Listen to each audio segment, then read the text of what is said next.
To fa, kamar yadda kuke gani dai a yanzu haka fa,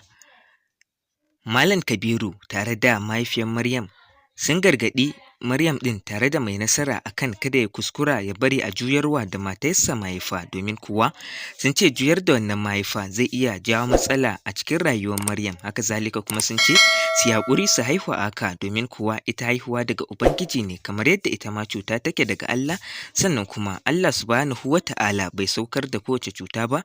sai da ya saukar da maganinta. A yanzu dai haka ku biyo ni domin ku ga irin tafsiri da fatawa da Malam Kabiru ya yi wa Maryam akan kada a yi kuskuren a juyar mata da mahaifa.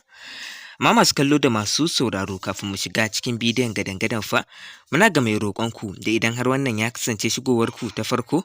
a daure a danna subscribe sannan a danna alamar ƙararrawar sanarwa domin sanar da ku sabbin labaranmu a koda yaushe. Muna godiya.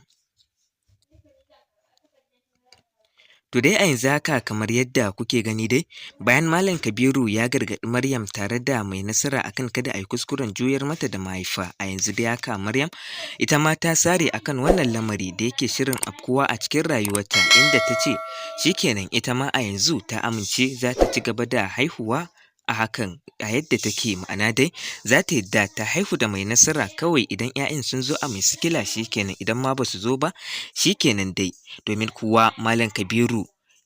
ya ƙara da cewa lalle ka sani cewa in dai aka ce za a juyar mata da mahaifa to fa ka sani cewa ka taƙaice ta, sannan kuma ba za ta wuce shekaru 50 ba ita ma za ta shiga wata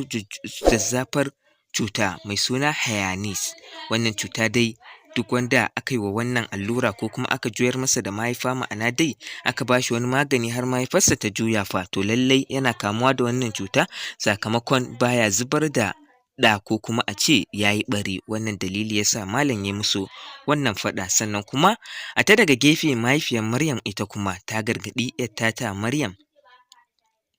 kan batun cewa wallahi idan ta yi kuskuren aka juyar mata da mahaifa to daga rana irin ta yau ta fita daga sahun 'ya'yanta. Sannan kuma ta bayyana cewar in dai ba kwa son haihuwa to fa dole ne sai dai ku rabu ke da mijin naki Mai Nasara, ko kuma idan dole kuna son ganin 'ya'ya to fa sai dai ku haihu ko kuma ya ƙaro aure. Shin a ganin ku a cikin waɗannan zaɓuna da mahaifiyar Maryam ta faɗa, wani zaɓi ne ya kamata Mai Nasara ya ɗauka a cikin zaɓunan? Muna jiran ku a comment section domin mu ji ra'ayinku akan wannan batu. Masu kallo da masu sauraro, wannan kenan kuma duka-duka a nan muka kawo ƙarshen wannan shiri da muke tafa da shi a yanzu. Kar dai ku manta fa, idan wannan ya kasance shigowarku ta farko, muna ga mai roƙonku da ku daure ku danna subscribe sannan ku danna ƙararrawa, sannan kuma kada ku manta da taɓa alamar like akan wannan bidiyo. Muna godiya sosai da ziyartar wannan shafi mai albarka na Zamani Base 24.